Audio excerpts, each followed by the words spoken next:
My coming, sir. Yes, come. Please have you sit. Thank you, sir. Hindi या English में? हिंदी में। हिंदी। ठीक है, तो मुझे अपना परिचय दीजिएगा। ये इसको पकड़िए। मेरा नाम शिवम कुमार है। मैं समस्तीपुर बिहार के समस्तीपुर उसको जिला से क्लिक belong करेगा करता तभी तो बनेगा। हूँ। मेरा स्कूलिंग पास प्राथमिक मध्य विद्यालय खरगिया से हुआ है। मेरा इंटरमीडिएट उच्च विद्यालय नयानगर से हुआ है। मेरे फैमिली में कुल 4 सदस्य हैं। मेरे पापा किसान हैं और मेरे घर में दादी और भाई रहते हैं और हम अभी दिल्ली में मतलब वो यूपीएससी का प्रिपरेशन करने के लिए दिल्ली में रहते हैं। तो आप बिहार से बिलोंग करते हैं, आप दिल्ली आए हैं पढ़ाई करने के लिए, है ना? सर। आपका माध्यम हिंदी रहा है। Yes sir. तो आपने जब पेपर दे रखा है तो ऑप्शन क्या था? आपने हिस्ट्री मेंशन कर रखा है, बिल्कुल। तो आपने क्या सोच के हिस्ट्री मेंशन किया था? क्या सोच के हिस्ट्री आपने चूज़ किया है? सर हिस्ट्री पढ़ना मुझे अच्छा लगता है और इसमें हम ज़्यादा कंफर्टेबल रहते हैं तो इसलिए। ठीक है, सो शिवम आप आईएएस बन जाते हैं, डेवलप करना चाहोगे, किस एंगल से आप देखते हो या क्या क्या कमी हो, मुझे बताइए, एक एक करके बताइए। सर हम इसे अगर सामाजिक स्तर से देखें तो हम इसे 3 देखने का कोशिश करेंगे। पहला ये होगा कि शिक्षा का वो मतलब शिक्षा के स्थान पे अच्छा कार्यक्रम करने का सोचूंगा। उसके बाद सामाजिक स्तर पे और आर्थिक स्तर पे देखने का कोशिश करेंगे। बिल्कुल। और मुझे आपका नाम का अर्थ जानना है, क्या मैं जान सकता हूँ क्या? यस सर, लेकिन सॉरी सर अभी याद नहीं है। कुछ आपको किसने आपका नाम रखा था और क्यों रखा था? आपने कभी अपने घर वालों से पूछा नहीं? सर ये मौका हमने घर वाले को उतना आइडिया नहीं था उस टाइम, बस घर वाले नाम रख दिए थे। Okay Shivam, next question is that आपके अकॉर्डिंग हमारे से बड़ी प्रॉब्लम क्या है? वो लोग दिन दिन भर आप देखते हैं काफ़ी स्ट्रेस में रहते हैं, अपने गोल को अचीव नहीं कर पा रहे हैं, काफ़ी वो डीमोटिवेट फील करते हैं, क्यों? ऐसा क्यों हो रहा है? सर यहाँ से 2 कारण निकलता है। पहला तो एक सही दिशा नहीं मिल पाता है और दूसरा नंबर जो है वो यहाँ पे आता है वो है डिसइंडेक्शन होता है, मतलब ऐसा भटकाव आ जाता है। तो इसलिए भी ऐसा हमको लगता है जो इस हिसाब से जो भटकते हैं इस हिसाब से नहीं हो पाता है उनका और वो तब तक वो मंजिल तक नहीं पहुँच पाते और कुछ अचीव नहीं कर पाते हैं, इसलिए डिप्रेस ज़्यादा रहते हैं और उनके मन में अंदर से डिमोटिवेट फील होता है। नहीं, मैंने काफ़ी देखा है, जैसे कि आपने भी फेस किया होगा, बहुत सारे बच्चे पढ़ने में काफ़ी अच्छे होते हैं, लेकिन जैसे-जैसे उनकी उम्र बढ़ती जाती है, पढ़ाई से वो काफ़ी दूर चले जाते हैं।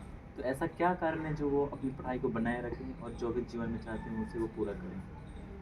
तो सर वही हम भी मतलब ऐसा हमें लगता है एक सही डायरेक्शन उसकी चाहिए और उस पर उनको हर रोज़ काम करना चाहिए। पहले अपना एक गोल होना चाहिए और वो उनका दिन का टारगेट होना चाहिए और उन्हें मोटिवेट हो या ना हो लेकिन पहले दिन का पूरा टारगेट पूरा होना चाहिए। तो इस हिसाब से वो चल सकते हैं, लेकिन ऐसा सारे युवा के मन में चलता नहीं है, तो इसलिए भी इंग्लिश बैलेंस। ठीक है। और एक क्वेश्चन है मेरा, क्या एक ऑनेस्ट ऑफिसर जीवन में फेल हो सकता है?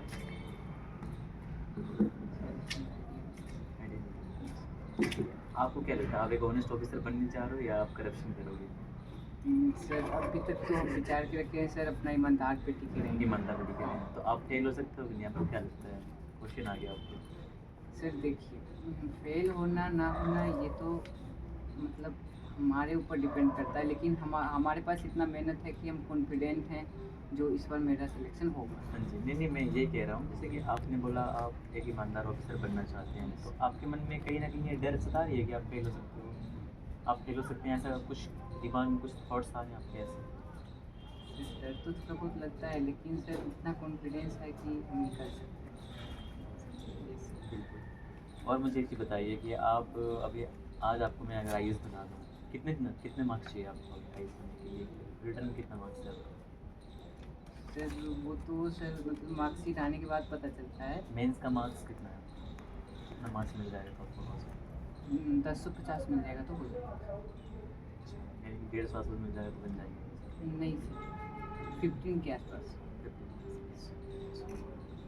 5 साल बाद आप अपने आप कहाँ देखना चाहते हो? क्या-क्या आप करना चाहते हो 5 साल में अगर आप आईएएस बन गए तो? सर हम आईएएस बनेंगे तो पहले अपने समाज के लिए और शैक्षणिक स्थान के लिए एक जिम्मेदार इंसान और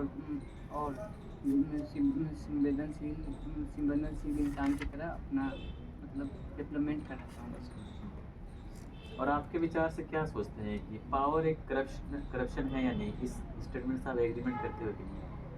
आपके हाथ में पावर है, आप इस चीज़ को क्या करप्ट समझते हैं या सही निर्णय लेना समझते हैं चीज़ों को? सिर्फ पावर, जिसके हाथ में पावर होता है वो बहुत कुछ कर सकता है, लेकिन आज की जनरेशन में जो चल रहा है उसके अनुसार सर मतलब ऐसा तो हम किसी के नाम ले नहीं सकते हैं, लेकिन हमें ऐसा लगता है जिसके हाथ में पावर है वो अच्छा फ़ायदा उठाते हैं, और यही चीज़ अगर ईमानदार इंसान के हाथ में जाए पावर, तो वो सही इस्तेमाल करके अच्छा डेवलपमेंट कर सकता है।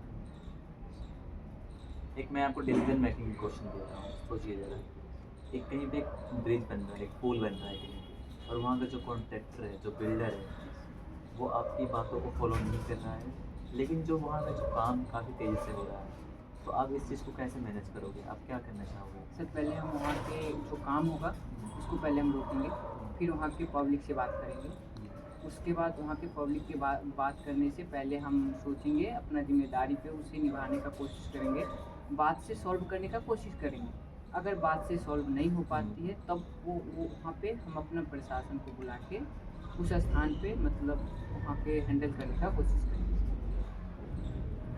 और एक चीज़ मुझे जानना है, जैसे कि आपने बोला कि आप पहले पब्लिक से बात करेंगे वहाँ पे, लेकिन आप ये नहीं देख रहे हैं काम वहाँ से काफ़ी तेज़ी से हो रहा है, तो आप क्या करना चाहोगे? सर पहले हम काम को रोक देंगे।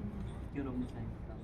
सर क्योंकि पब्लिक के समीक्षा से सारे काम हो तो वो अच्छा होता है ना, और वहाँ पे काम अगर पब्लिक के खिलाफ चल रहा है तो वो अच्छी बात नहीं है। तो पहले हम काम को रोकना पसंद करेंगे, उसके बाद पब्लिक से बात करेंगे और फिर ताकि समझौता आप करके। वहाँ की कंडीशन को समझ पाएँ यस। क्या हो रही है, क्या नहीं है। और मैं ये कहना चाहता हूँ कि हालाँकि हमारी जो इंडिया की सबसे बड़ी वीकनेस क्या है आज की डेट में? मुझे वीकनेस 2 वीकनेस बताइए और 2 स्ट्रेंथ बताइए मुझे इंडिया की। क्या कमज़ोरी है और क्या इसकी ताकत है? सर पहला नंबर तो इंडिया का सबसे वीकनेस चीज़ है आर्थिक स्थिति। आर्थिक स्थिति। यस। क्यों और ऐसा आपको लगता है कि मैंने काफ़ी कैंडिडेट से बात किया है, वे सारे ऐसे ही बोलते हैं आर्थिक स्थिति। आपको ऐसा क्यों लगता है कि हमारे देश में आर्थिक स्थिति बहुत कमज़ोर है और ये कैसे दूर किया जा सकता है इसको? बताइए। क्योंकि और सर कोई ताकत आपको लगती नहीं है आर्थिक स्थिति के अलावा? ये सर आर्थिक स्थिति हुई, पहला? व्यापारिक स्थिति हुई। हाँ, वो सब सारी आर्थिक स्थिति में आ जाती है। तो इसमें ऐसा होता है मतलब अपना देश भारत जो है वो मतलब डेवलपमेंट करना चाहता है, लेकिन हमारे देश में इतना वो है क्या उसे मतलब लोग चाहते नहीं है ना। अगर सब एक हिसाब से एक लाइन से अगर ईमानदारी से चले तो मेरा भारत भी सबसे आगे जा सकता है, लेकिन ऐसा सबके अंदर नहीं है। तो कुछ भाव अपना प्रदान करते हैं, कुछ अपना भाव को अपना तक ही रखते हैं, तो इसलिए शायद। दूसरी कमज़ोरी? दूसरी कमज़ोरी ये हो सकता है कि सिर्फ ज्योग्राफिकल जो है वो थोड़ा बाधा बन सकता जोग्राफी। है। यस। और ताकत क्या है हमारे भारत की? ताकत नहीं पता आपको? आप फ्यूचर ऑफिसर बनने जा रहे हो। आप पहले ताकत को जानोगे, कमज़ोरी आपको पता है, ताकत को जानोगे तो उस चीज़ से आप चीज़ों को रिलेट कर पाओगे तो समस्याओं को आप निकाल पाओगे। तो थोड़ा-सा आप ध्यान दीजिए, ताकत को भी समझिए, हमारे फ्यूचर ऑफिसर हैं आप। आप जैसे युवाओं के लिए हम यहाँ बैठते हैं ताकि अच्छा चुन सकें आप लोगों को, है ना? सो मैं विश करूँगा आप अच्छे से, आप जो भी आप बनना चाहते हैं अच्छे से बनिए। चलिए, थैंक यू। अच्छा लगा मुझे आपसे। धन्यवाद। आपका दिन शुभ रहे।